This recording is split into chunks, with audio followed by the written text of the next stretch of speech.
Primeira carta do apóstolo Paulo aos Coríntios, capítulo 10, nós vamos ler o versículo 1, vamos lá. Ora, irmãos, não quero que ignoreis que nossos pais estiveram todos debaixo da nuvem e todos passaram pelo mar. Todos que estão, volta só um pouquinho ali, todos que estão presentes estão cientes o que é o batismo no mar?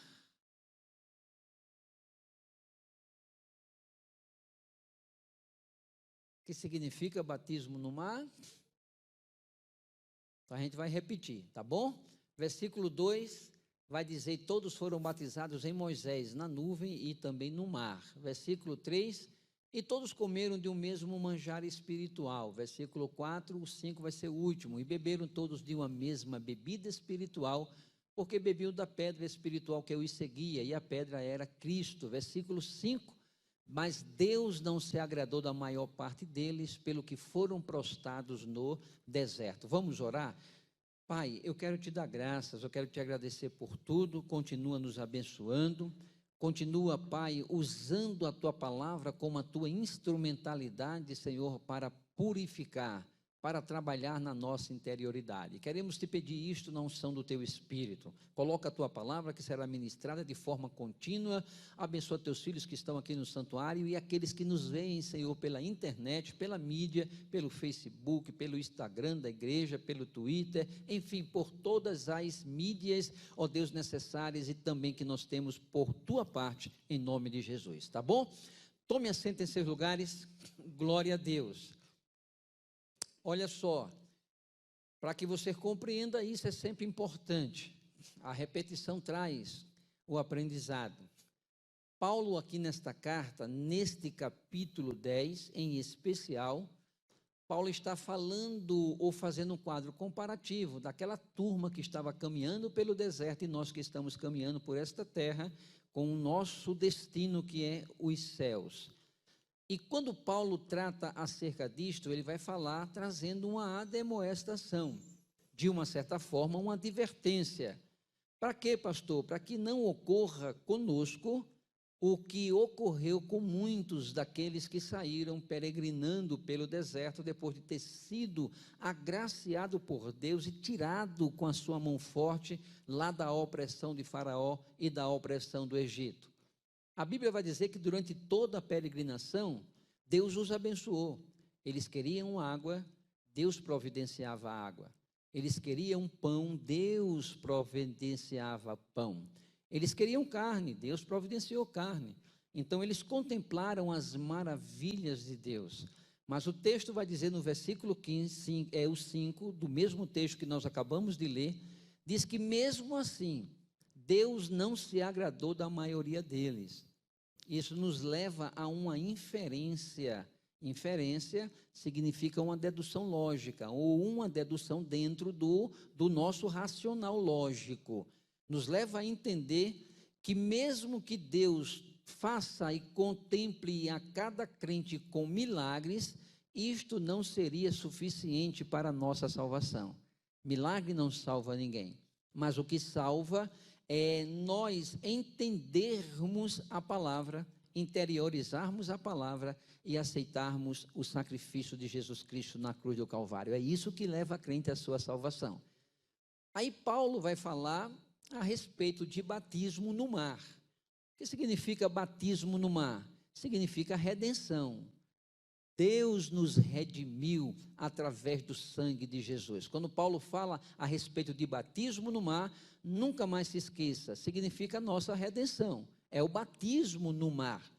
E quando Paulo fala do batismo na nuvem, ele fala da santificação. Por quê? É sempre importante nós entendermos que quando nós entregamos a vida para Jesus, houve a redenção, nós aceitamos a redenção. E depois disso, nós vamos vivenciar o período de santificação. Então, batismo no mar significa o quê? 1, 2, 3, vai. Redenção. Redenção dos nossos pecados. Ele nos redimiu através do seu sangue. E quando nós falamos de batismo no mar, está falando de santificação. 1, 2, 3, vai. Entendeu, Rosa? Tu não te esquece mais. Batismo na água ou no mar, redenção. Batismo na nuvem, santificação. Pronto, então já entendemos o texto de Paulo com a sua carta no capítulo de número 10. E a gente veio falando de santificação, e a gente falou de uma maneira breve que a santificação, ela engloba esse aspecto, esse trabalhar de Deus em nossas vidas, através de duas coisas. Primeiro, da identificação com a palavra. A gente não pode ser santificado se a gente não se identificar com a palavra. É a palavra que nos santifica, não é? Tiago vai dizer, receba a palavra, mas receba de uma forma agradável, que ela é suficientemente capaz de guardar, de livrar do inferno a vossa alma. Então a palavra, essa identificação com a palavra é parte da santificação de Deus, desse processo. Mas eu falei que além dessa questão também tem os princípios de vida dentro da santificação. E esses princípios de vida são regras, são leis que Deus nos deu para que vivêssemos debaixo dela e assim vivêssemos em agradar ou agradando a Deus. E eu li Êxodo, capítulo de número 20, versículo 1 ao 17, e fiz menção e fiz compreender o seguinte: Jesus não veio para abolir a lei. Quem prega dessa forma está errado. Ele não veio para abolir, mas ele veio para nos tirar de uma maldição da lei. Não que a lei é maldita. A Bíblia chega a dizer que ela é boa, que ela é santa, ela é pura. Mas por que Jesus nos resgata da maldição? Porque nós estávamos debaixo da maldição pelo fato de não cumprir a lei. Então dizer que a lei não serve para nós hoje, isso aí é conversa para boi dormir. Nós estamos debaixo de uma lei. A lei diz, não roube. Quer dizer que hoje pode roubar? Quer dizer que hoje a gente pode fraudar? A palavra diz assim, honra a pai, que são as leis sociais, ou lei social. Honra pai e mãe. Quer dizer que não precisa mais honrar pai e mãe? Então eu preciso que alguém que aboliu o Antigo Testamento me explique isso teologicamente. Então quando Deus ele dá a lei, ele dividiu em princípios, morais, ele dividiu essa lei em princípios cerimoniais e ele dividiu essa lei em princípios também sociais. Então veja, dentro da palavra existe, eu mostrei para vocês aqui as leis sociais.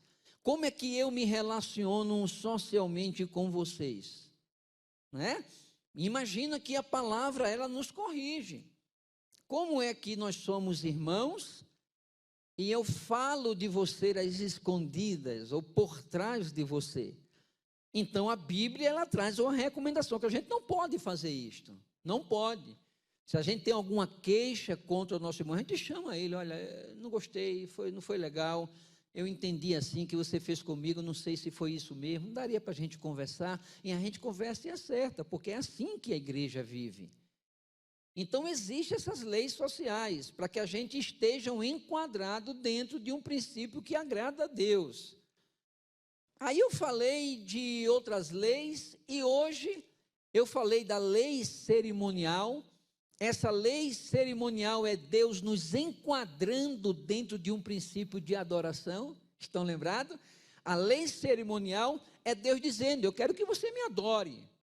E eu fiz um paralelo, isso na teologia a gente chama de paralelismo bíblico. O que é isso, pastor? É você pegar um outro texto fora daquele texto que está sendo examinado para reforçar a ideia. Não é? Há um princípio da hermenêutica que Bíblia explica a Bíblia. Então a gente tem um texto que está meio obscuro, a gente procura um texto paralelo para que aquele texto se torne mais claro, mais compreendível. Então o que é que acontece? Dentro da lei cerimonial, a gente falou a respeito de Elias, que Deus traz um princípio para Elias. Ele disse, Elias, eu quero que você chame mesmo os profetas de Baal, desafie os profetas de Baal, para mostrar quem é Deus, se é Baal ou se sou eu, e ele faz isto. E a Bíblia diz que quando chega a vez de Elias, há um princípio aqui muito importante dentro deste contexto. Olha o que é que eu vou ler para vocês. Primeiro, Êxodo capítulo 20, versículo 23 a 26. Não fareis outros deuses comigo, deuses de prata, deuses de ouro, não farei para vós. Aí o versículo 24, ele vai dizer, um altar de terra, guarda isso no seu coração. Um altar de terra me farás, e sobre ele sacrificarás os teus holocaustos e as tuas ofertas pacíficas, ovelhas, as ofertas de ovelhas, de vaca, em todo lugar onde eu fizer celebrar a memória do meu nome, virei a ti e te abençoarei.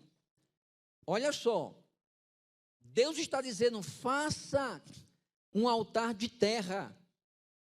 Aí a gente pergunta, o que significa isso, esse altar de terra? Ah lá, o que significa esse altar de terra?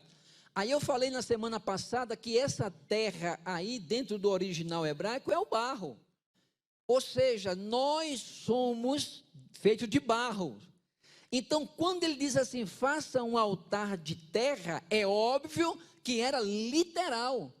Mas essa literalidade estava trazendo um indicativo que nós, dentro de uma dispensação neotestamentária ou de Novo Testamento, estaríamos estabelecendo um altar a Deus.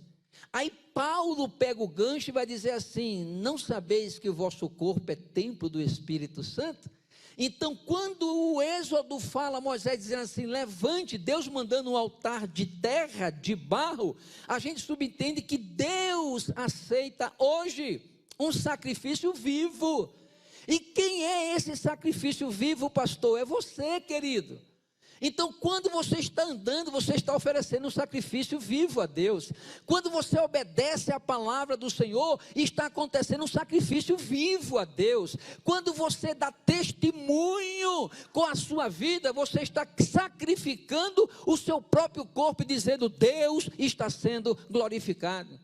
Quando você rejeita o pecado, você está dizendo, eu estou oferecendo um holocausto aqui no meu corpo. O meu corpo é templo do Espírito Santo de Deus, quem pode glorificar o nome do Senhor e Salvador Jesus Cristo. Então, falar em altar, a gente fala de santidade. A gente fala desse processo soteriológico chamado santificação. Aí eu grifei para vocês Isaías capítulo 18 e o versículo 30. Primeiro livro de Reis, capítulo 18 e o versículo 30. Dá para colocar aí, Aécio? 1 Reis 18 e 30. Vamos lá? Vamos correr. Olha lá. Primeiro livro do Reis, capítulo de número 18. Coloca lá, bem rapidinho para a gente ler. E o versículo de número 30. Vamos ler? 1, 2, 3, vai. 1, 2, 3. Então Elias disse a todo o povo, chegai-vos a mim. E todo o povo se chegou a ele. Agora, olha para cá, olha para cá. Quando os profetas de Baal fizeram de tudo e não caiu fogo, Elias disse, agora a atenção é comigo. Olhem para cá. A Bíblia diz que ele reparou o altar do Senhor que estava quebrado. Isso aqui é um princípio. Se eu sou o altar, eu preciso identificar em mim se há algo em mim que está impedindo esta glória de Deus. Percebem?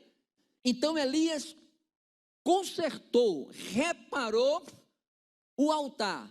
Passa mais o versículo 31.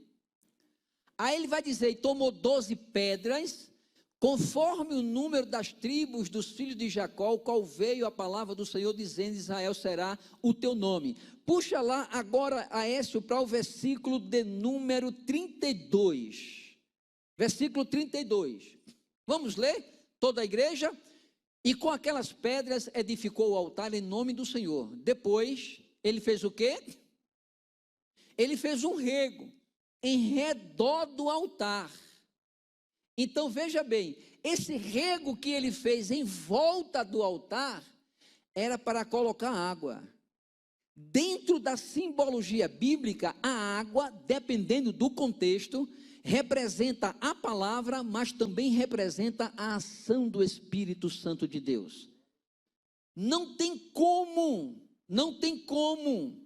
eu estar como altar de Deus se eu não estiver constantemente dizendo: Espírito Santo, eu preciso do Senhor.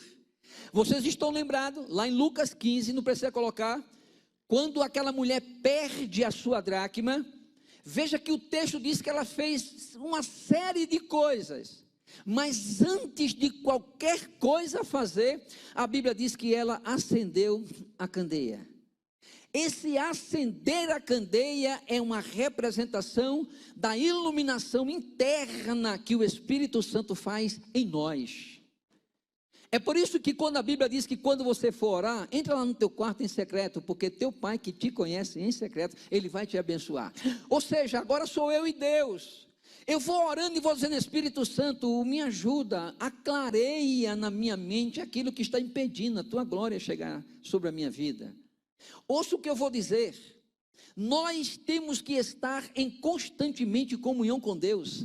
A nossa comunhão com Deus, ela precisa constantemente estar crescendo.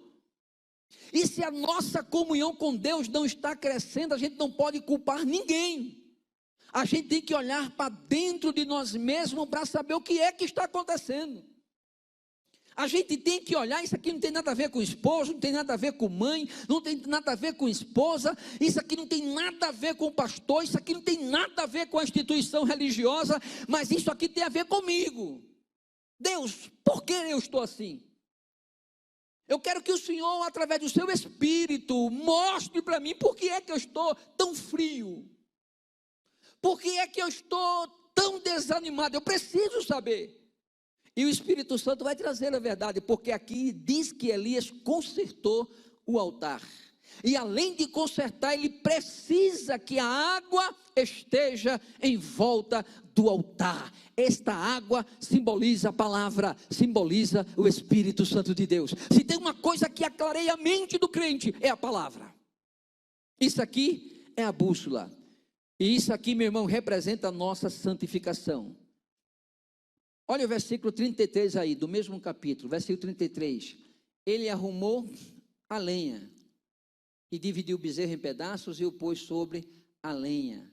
Olha só, não adianta, irmão. A gente não pode colocar a lenha de qualquer forma. A gente não pode querer avivamento de qualquer maneira. Tem que ser da maneira que Deus quer. Tem que ser da maneira que a palavra ordena. Então, diga comigo assim: altar. Diga, tem princípio. Percebeu? Elias está adorando a Deus, mas para adorar a Deus não é de qualquer maneira. Não é de qualquer maneira. Nós temos princípios para que esta adoração aconteça. Quando aquela mulher traçava um diálogo com Jesus, aquela mulher lá de Samaria, Jesus disse para ela: mulher, chegarão os dias que o Pai procurarão adoradores. Mas não é adoradores de qualquer maneira, mas são adoradores que me adorem em espírito e em verdade. Sabe o que significa isso? É uma adoração sem reserva que Deus exige. Isto aqui é o princípio de santidade. Isso aqui são as leis cerimoniais. Deixa eu começar hoje, mas rapidinho, porque eu não quero passar muito do horário. Nós vamos agora para a lei moral.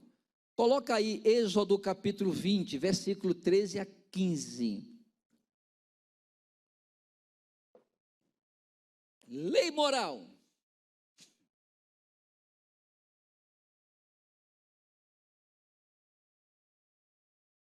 Vamos ler?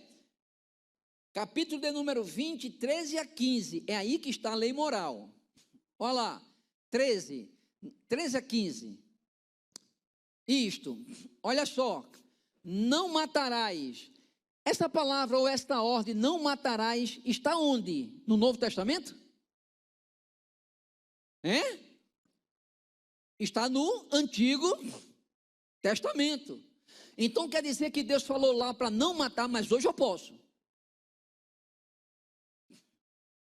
Hoje a gente pode matar. Percebeu? Passo 14. não adulterarás. Quer dizer que não podia lá no passado. Hoje não, hoje eu posso.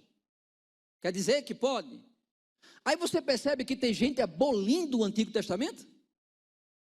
Você percebe que tem gente que nós não estamos debaixo da lei. Nem compreende o que é isso. Nós não estamos debaixo da lei, estamos debaixo da graça. Mas essa graça que nos faz cumprir toda a palavra de Deus. Versículo 15. Não furtarás. O que é isso, pastor? São leis morais. Olha aqui para mim, um pouco de conhecimento não faz mal a ninguém, apenas relembrando a vocês. Quando a gente trata de lei moral ou de moral, ela é muito facilmente confundida com a lei ética. Aí eu preciso, até porque nós estamos trabalhando a palavra. Eu preciso rapidinho dizer para vocês, veja o que é uma ética. Ética. Essa palavra ética, ela vem do grego, que significa ethos.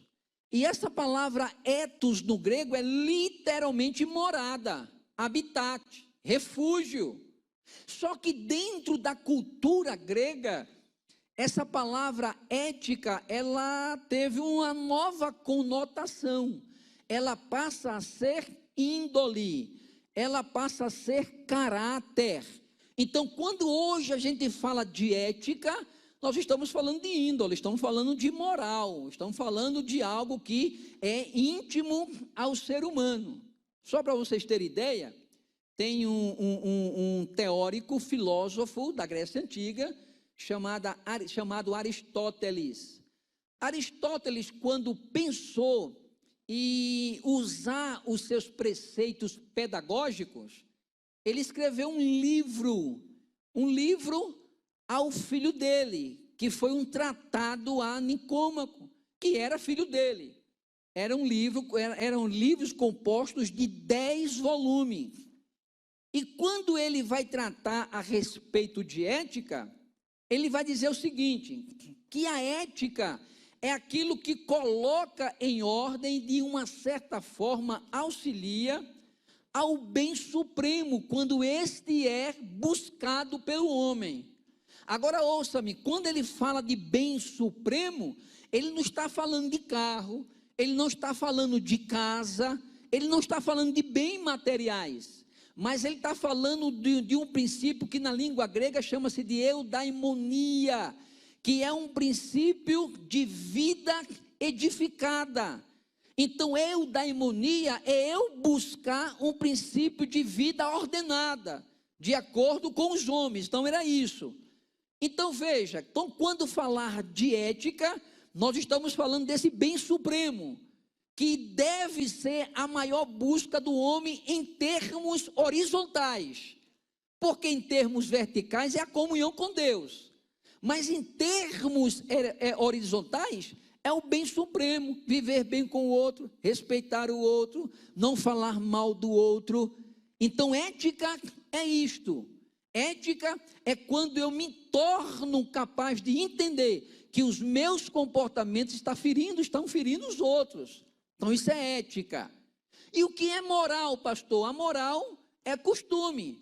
É costume vigente de uma sociedade. Por exemplo, a nossa sociedade brasileira tem um costume, a sociedade norte-americana tem outro costume. Então, isso é lei, isto aqui é moral. Pastor, sintetizando, o que é a ética? A ética são valores internos e a moral são valores externos. Então, olha, um ser moral, ele está de noite e ele vê que o sinal está vermelho, mas não tem câmera em canto nenhum, mas ele diz, eu não vou passar, porque se eu passar, eu estou sendo amoral. Existe uma lei. Por que eu estou dizendo isto? Porque quando Deus tratou desta moral, ele também impôs leis. Então a igreja precisa entender que existe lei moral. Para quê, pastor? Para que nós sejamos regidos. E se a gente não entender isto, nós temos que ter cuidado. Na próxima semana, porque eu não quero passar de 9h15, na próxima semana, eu vou mostrar algumas leis morais criadas pelo homem. Lei sociológica, lei, vamos embora. Vamos falar dessa lei para que nós entendamos onde é que nós estamos inseridos nisto.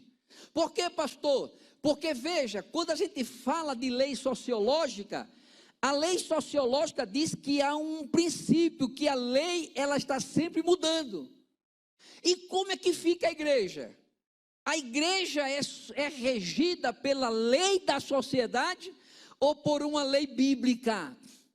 Aí nós vamos entender. Por quê, pastor? Porque eu estou falando de princípios que nos tornam infrutíferos. Então nós temos que ter cuidado. Só para você ter ideia.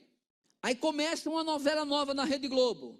Aí tem uma atriz muito bonita, ela corta o cabelo, no outro dia está todo mundo cortando o cabelo do mesmo jeito. Inclusive crente. Aí nós temos que entender até onde a igreja é fiel às leis morais de Deus.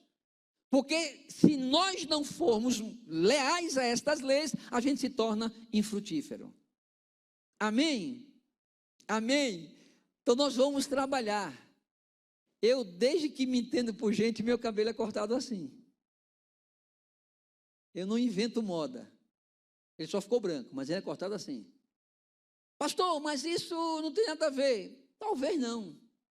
Mas, de repente, nós estamos sendo coagidos, no bom sentido da palavra, para sermos regidos por uma lei lá de fora. E nós temos que ter cuidado. O que é que se fala hoje acerca de virgindade? Será que a lei da sociedade está infiltrando dentro da gente? Nós temos que ter cuidado. E quando eu falo virgindade, não fica pensando que é só mocinha, não. Estou falando dos rapazes. Quer dizer que a gente pode... Não, pastor, hoje é normal. Qual é a lei que nós somos regidos? Então, na próxima semana eu vou falar sobre isso. Porque eu não quero passar do horário. Amém? Mas eu vou falar, olha aqui para mim, não é tecendo nenhuma crítica, não.